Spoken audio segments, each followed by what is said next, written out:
got stuff to do today.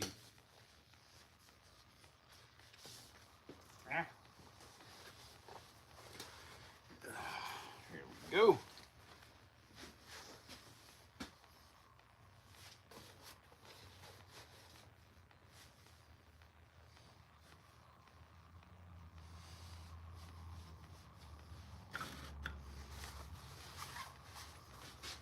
Oh shit, I need to wipe my hands down and I forgot wipes. I forgot the wipes.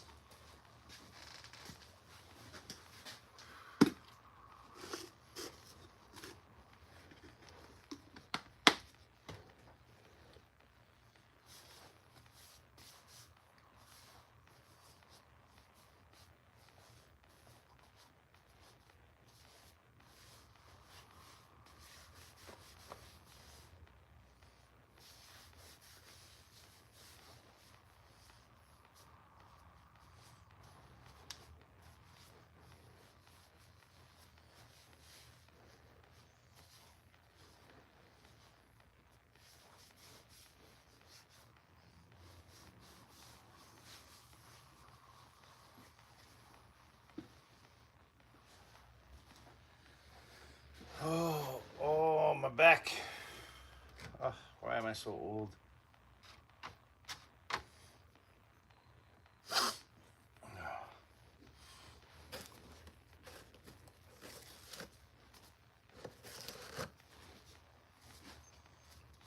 Let's see if anybody shows up. We had a good group last Saturday. Not sure if we will this week. But we'll see.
Hey, what's up, everybody? Just wiping some things down before I get started. Welcome to Saturday Staining. What are you all up to today?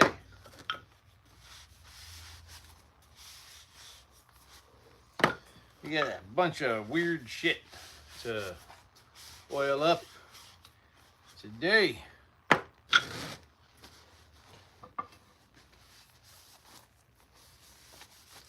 Got some testing. I got a bunch of exotic wood daggers today to do.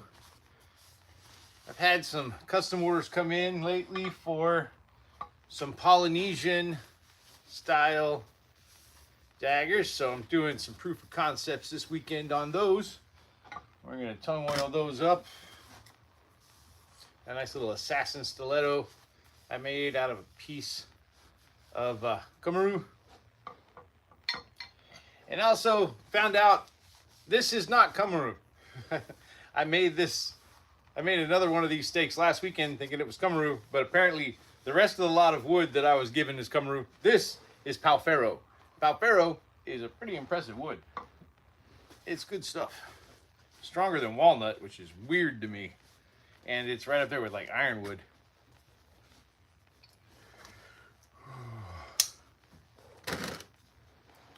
But first, we got some Uwara. I got a couple of white ash Uwara. We're not cording them up today. We're tung oiling them, and hickory pocket one we're gonna do.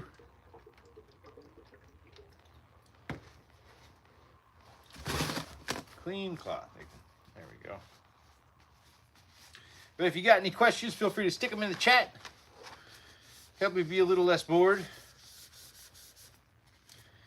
One thing I'm doing a little different this week is normally for stuff like these ash Shiwara, I usually sand them up to 1,000 grit, but I recently learned that with tung oil, if you sand stuff that's this small too much, the tung oil can't properly penetrate. So I only sanded these to 320 grit. I'm going to see how that works. See if the oil penetrates the wood a little better. Because the better the tung oil penetrates, especially for stuff like ash, not that ash is weak, it's pretty strong wood, but you want your tung oil to penetrate so that it's as strong as possible.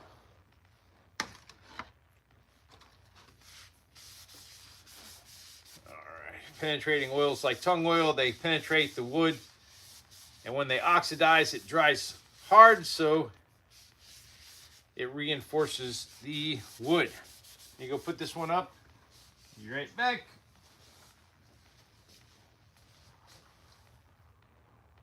Oh.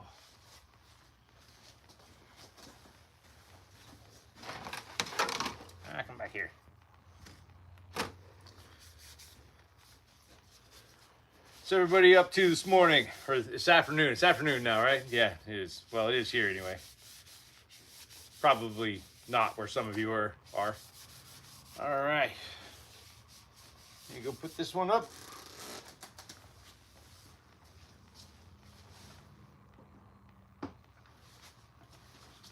So sad story. I sold out, I should say, of Joe stabs last week, and I went to make Joe stabs last weekend, and the blanks were completely warped, so I wasn't able to use them. I don't sell warped stabs in my shop. I'm not going to put a guarantee. My shop guarantees all of its weapons. I'm not going to sell a Joe staff that is all warped. So I had to cut them up, and I'm making some maple vampire steaks out of those.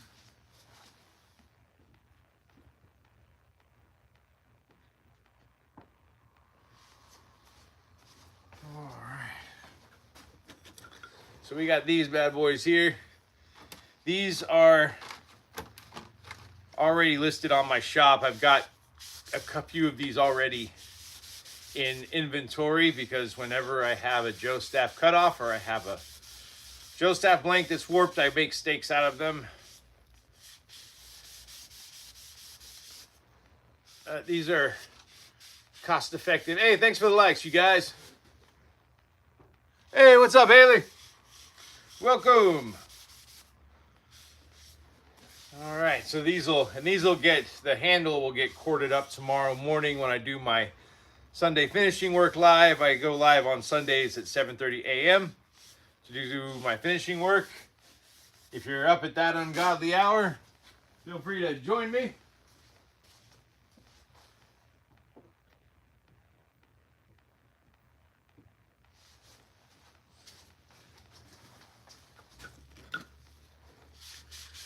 But yeah, it's only 2 more weeks just about of the spooky season's rush for me.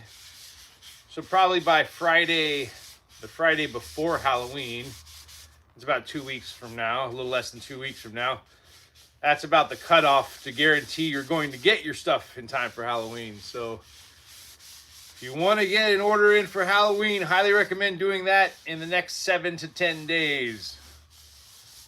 You can go to Warrior Wood and Props on eBay. There's a link in my link tree in my bio. Custom orders has already been cut off for Halloween, so I can't do any more Halloween custom orders unless it's something ridiculously simple. Like if it was a custom steak or something like that, I could probably get it done in time for Halloween. But for big stuff like battle bats, steak, big like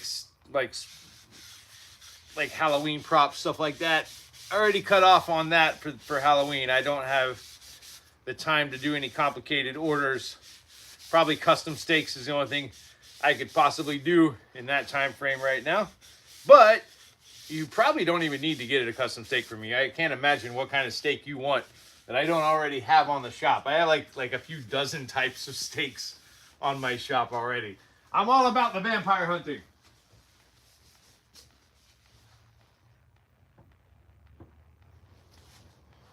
By the way, tomorrow morning on my live, we're going to be talking about vampire lore, as opposed to like pop culture. So if you want to come hang out and talk about vampire mythology and lore, I'll be doing that as well tomorrow morning while I'm finishing up all this stuff. My Sunday finishing work lives are usually a lot longer than my Saturday standing lives. My Saturday standing lives are usually about 30 minutes tops.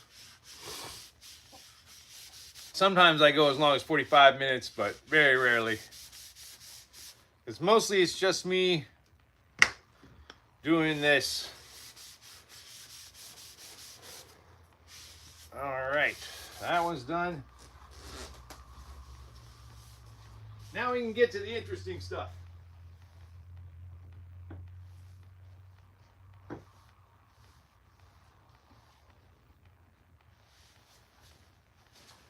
I got a lot of very weird shit to get tongue oiled next. Well, some of it's not all that weird. This is canary wood. This is a Tenarashi practice tessin. Tessin are iron war fan club that daimyo and Japanese samurai would use. However, those fans are not cheap. And especially not back then, they weren't, because they were handmade. And when you smack somebody with a folding fan, the folding fan will eventually break. So they started using these instead, which has the same shape as a folding fan. You can smack a motherfucker upside the head with it and not break your fan. These days, it's used in Tessin Jutsu, traditional Japanese Jiu-Jitsu, Japanese Judo. I think probably in Kobudo, I would imagine. Kobudo tends to just be all the weapons, so probably also used in Kobudo. Very few weapons I've ever seen in any Japanese martial arts that didn't also end up in Kobudo, so. But I've got a lot of different kinds of these. I got it in Purple Heart, Padauk, Zebra Wood, ash, I think I have one in ash, and this is canary wood. Canary wood is a hardwood. It's got kind of a cool grain pattern to it, so I thought I would see how it looks as a Tenarashi tessin, and it seems like it looks pretty good. All right, that one is done. But if you got any questions, feel free to drop them in the chat while I'm doing this.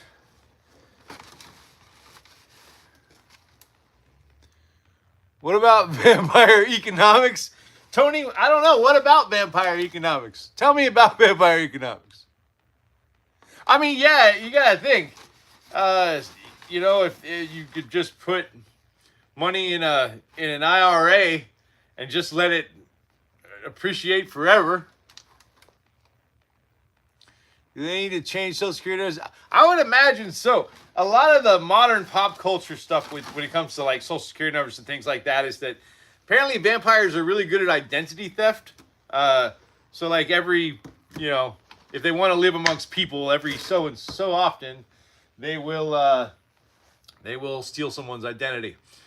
This one is Orange Osage. This is based off of a Polynesian dagger design that I found.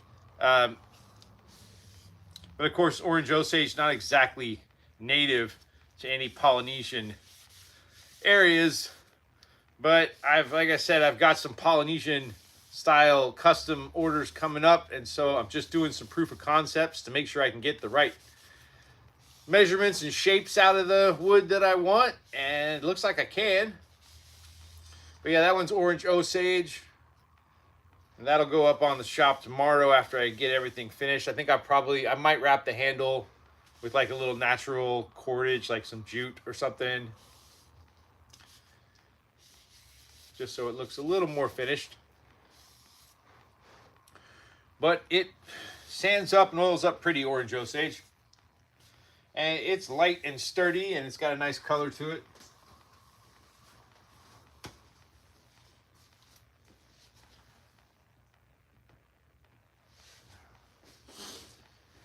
But yeah, I would imagine vampires have the ability to be fairly wealthy just by taking advantage of capitalism, since, you know, you can just build off of the smallest amount of capital as possible. You know, if I was immortal, what I would probably do is I would go to like multiple countries and deposit like a small amount in either like a growth account, like an IRA, or a savings account, preferably in countries with compound interest, which we don't have here in the U.S. Compound interest means that your interest builds interest over time, which I would go all around Europe, and in every country I visited, I would put like $100 in an account, and then I would just leave and move on, and then like every 1,000 years or so, I would move to a new country and live off the money from that account.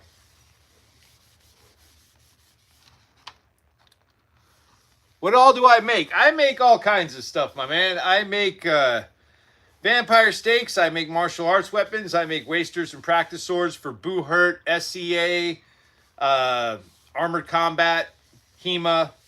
I also do custom orders. I do custom battle bats. I do like zombie apocalypse bats. I've made axe bats, machete bats. I've made barbed wire bats, nail bats, you name it. I make all kinds of weird shit. This right here is a Polynesian. This is called a pahoa. It is a wooden dagger used in Polynesian areas. They're usually a little longer than this one, but this one's about, I think, 14 inches long. A lot of the ones you find are closer to like 15 to 20 inches. Oh, God, I cannot see with these glasses on. Or without them, apparently. I can't say that name. But hey, how's it going? Welcome. Appreciate it.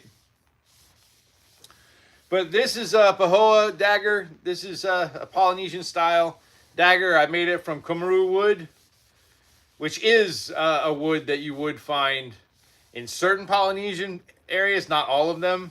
You mostly find this in South America, but you do also find it in some Polynesian areas. It's a type of redwood, from what I understand. There you go, put this one up.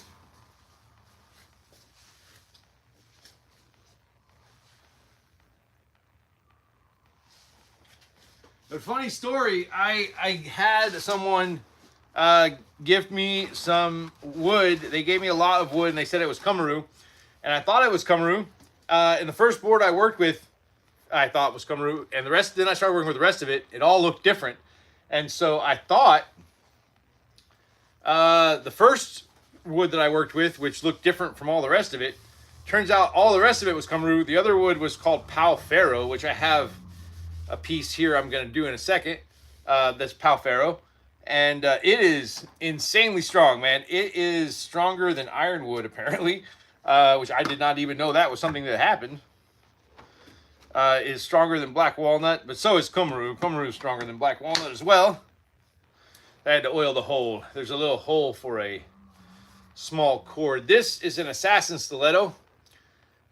It's hard to see on camera, but it's a 4-sided stabbing implement. This is also made from kumaru, which is also stronger than walnut, which I'm probably going to start working with instead of walnut because I can't work with walnut anymore. But this stuff is stronger than walnut, so that solves my problem. I'm going to start making stuff out of this. It's about the same price point. It's a little more expensive, but I'm cool with that. But yeah, this is, it's a nice stabby. And the nice thing about a wood stiletto, don't tell anybody, but they don't set off metal detectors. So, do with that information what you will. Be right back.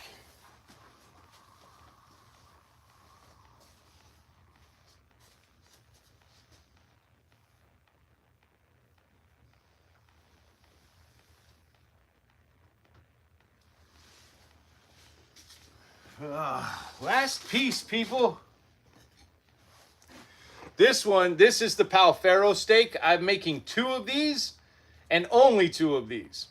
It has a spiral grind handle and a pommel on the back and a faux bladed tip. And Palfero apparently does have some supernatural qualities to it, so I figured it works well. It's called Santos something as well. It's considered a sacred wood, so I figured, hey, perfect wood for a vampire stake. But I am only making 2 of these.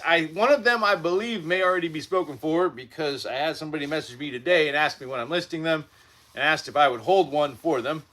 But that one's already made. So on the eBay shop, this may be the only one that ends up ever being listed, because I believe the first one may already be spoken for. Yeah, these limited edition ones, unfortunately, because of the wood they're made out of, and, well, unfortunately for you, because of the wood they're made out of and the fact that I can only make so many because I have limited wood, these will be rather expensive. And I'm only making 2. I will never, ever again make this combination of design and wood. Oh, God, I wish I could read names, but whoever said hi. God, my eyes suck.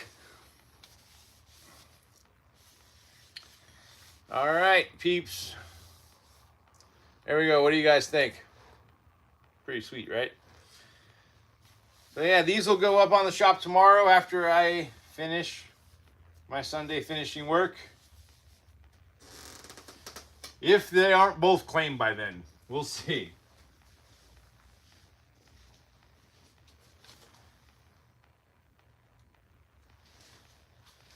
Those stakes are going to sell for about $100 a piece. They took me a very long time to shape out and sand because that wood is very, very strong. Hence the price point. Also, I'm only making 2 of them. But the good news is, until November 1st, everything in my shop is 13% off, so you will probably only pay $87 for them if you decide to buy one. Like I said, one of them's already spoken for, so as far as I can tell, unless that customer changes their mind, we'll wait and see. And if they do, then both of them will go up on the shop tomorrow. But I needed to make a proof of concept first before I made all of them. I originally planned to make like 12 of them. However, I did not have enough of that Palfero. They only sent 1 board. They sent me a bunch of wood, told me it was all Kumaru, and turned out it was one of the boards was Palfero. The first, of course, is the first board I work with. So I already chosen the wood and design for the limited edition stakes. So I'm sticking with it. Because I only have enough wood to make 2, unfortunately, I cut the rest of that board to make Yawara, which the Yawara are already up on the shop, made out of that, by the way. That Palfero is crazy strong stuff. But because I did that, I only had enough to make 2 stakes. Oh, shit. You guys. God damn it. I have to tongue oil this as well. I forgot. I have a Shota Boken. I forgot about it. God damn it. Well, I'm not putting everything back on, so I'll just glove up and get this one done. Hey, what's up, everybody?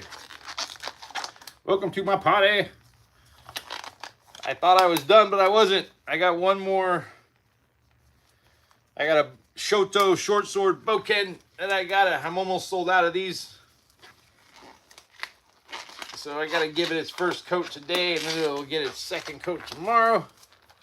All of my wasters and Boken get at least 2 coats of tung oil, or they get a mineral oil immersion, depending on what the customer wants. Sometimes, especially my Boohurt, SCA, Armored Combat guys, they tend to like mineral oil more than tung oil because it's cheap and easy to maintain, because the mineral oil kind of makes the outer layer of the wood soft and makes it more likely to dent instead of crack. And all they have to do is just reapply mineral oil whenever they need to. But by default, I use tung oil unless otherwise requested. Just because some people don't really like the mineral oil, mostly because mineral oil doesn't smell great, so they usually mix it with lemon oil, and so it makes your weapons smell like lemons, you know. And some people, they don't really like it for some reason. They'd rather it smell like tung oil, which kind of smells like gasoline. So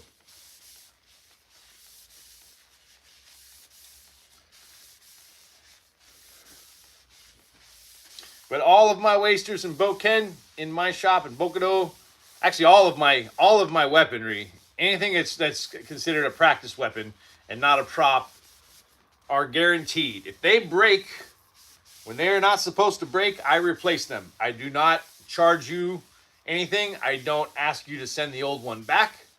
All you have to do is contact me, send me a picture so I can see it and tell me how it broke. Not because I question you, it's mostly because I need to know how it broke to figure out if it's the wood issue or if it's a design issue. Sometimes wood does weird stuff. There might have been a loose grain pattern that I didn't notice, and it caused something to snap, or there was a cross grain that caused a snap. Sometimes that happens. But if it's a design flaw, I want to know so I can fix that design flaw, because I don't want my bokken or wasters to break. And I'm sure neither do my customers. And all of my practice weapons are guaranteed. In the last 4 years or so that I've been doing this, I've only ever had to replace one. And that was because that guy was smacking his practice sword against a metal practice dummy that was embedded in concrete in the ground. Pro tip, if you're gonna smack a practice dummy that's embedded in the ground, you're gonna need to pad it. Even a real sword will break if you hit a metal practice dummy with it. That's what it took. All of my stuff has been tested over and over again. I went to an armored combat training camp a few years ago. Let those guys go nuts with my swords, and eventually in sparring they were unable to break them. So that later that night they had a few drinks and they decided to give it the true strength test and started smacking my bokken and wasters against palm trees. It took multiple strikes. With them swinging, with the biggest guy they had swinging as hard as he could, it took him multiple strikes to break them against the palm trees. So if that gives you any idea, the strength of my bokken. All right, let me put this up.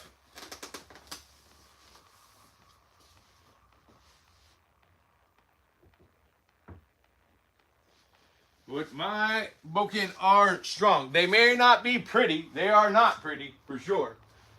They are ugly, and they are straight. They are ugly because they're eventually going to break, and I don't see the point of making them pretty. Plus, making them pretty a lot of times means adding hard edges, and anytime you add hard edges to something that you're going to be smacking against something else, you're creating a weak point. So I try to avoid any hard edges except on the blocking side of the blade, back edge of the blade, because you don't want that. There are a lot of really pretty wasters that you can find on Etsy, eBay, Amazon, and I guarantee you the first time you actually try to really use them, they're going to snap on you. They look good, they'll look cool as hell, but they're going to break on you very quickly. Mine, not so pretty, but goddamn, they will last you a while. For up to a year, if you're using them regularly, my bokken should last you well over a year. If you're using them sporadically, my bokken, I have one guy that's been using one of my bokken for 16 years, okay? And that guy is still using it to this day. So that gives you any idea. That was a mineral oil one though, so not a tung oiled one, but he still has it. It's never broken. So if you're interested in buying a cost-effective boatkin that will last you for a very long time, so you and your buddies can whack the crap out of each other, go to Warrior Wood and Props on eBay and check them out. I usually make them out of oak or white ash. Unfortunately, I'm running short of white ash. White ash is very, very rare. I barely get a chance to purchase it. I do have a vendor that gets some every now and then. Mostly when those trees are felled by storms and stuff like that. All of it's ethically harvested because I don't want to contribute to ash trees going extinct, because they're already endangered due to the emerald ash borer beetle, which is a invasive species that absolutely just destroyed a lot of the ash forests here in the U.S. There are still some areas that are safe from it, but not a lot.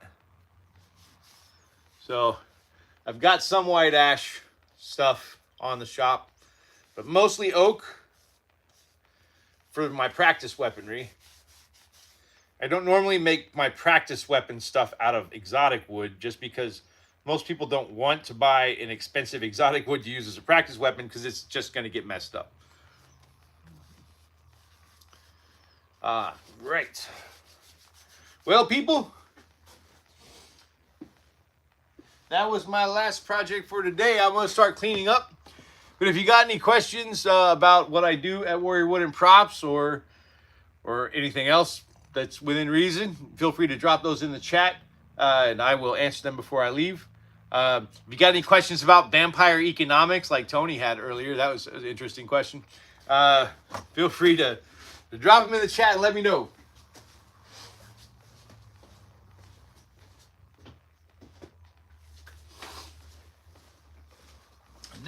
Next week, hopefully, I got a huge piece of rosewood that I was hoping to turn into a Polynesian war club this week. However, the problem is, like, I have this huge piece of rosewood that another carpenter gave to me. It was supposed to be a live edge slab, but unfortunately it split. So he gave me this to use. And so I'm going to cut off a piece here and turn this into a Polynesian war club. The problem with that is that I can't just shape this out on the sander. I need a draw knife. I used to have a draw knife. I have no idea what I did with it. So I had to order a new draw knife, which should hopefully be here soon. So next week, I'm going to start shaping this out to make a Polynesian war club. I also have shark teeth that I have tiger shark teeth that are going to get embedded on the attack side of the club. So yeah, that should be interesting when it's done. This thing's gonna be a beast. It's gonna be, I'm thinking about making it about 4 feet long, just because I want it to be humongous. This is gonna get shaved down a little bit on this side, so it's a little more manageable. And the back end here will get shaped out a little better, so that it has slightly better balance and it's not so front heavy. But it's still gonna be front heavy, it's a war club.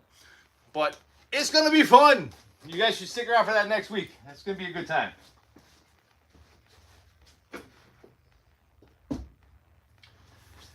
But yeah, I only have 2 more weeks of spooky season, and then I'm jumping into holidays mode, which means less vampire steaks. Thank goodness. I feel like I've been making vampire steaks every weekend for like a couple of months. Spooky season really came early this year for my shop. I usually start selling vampire steaks around the middle of September. This year, I was selling stuff in late August already. People were buying vampire steaks. So a lot of vampire steaks going on. I'm going to pull you guys closer so I can actually read people's names. Hey, Beto, Ba, Mr. Pollitt, Tony, you guys, thanks for hanging out with me. And thanks for the likes, people.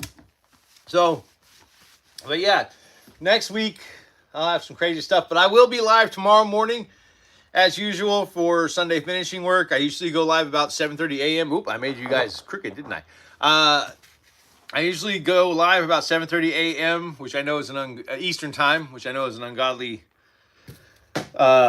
time for most people, but I find that most people who come are either up very late or they're up very early. One of those two. People on the West Coast that come to my lives usually have been up late. People on the East Coast are up early. And then everybody else is from Europe most of the time. But, well, everybody, that is it for me today. Thank you for hanging out with me for Saturday Staining. I'm out of here. I will see some of you tomorrow morning for Sunday finishing work. Take care.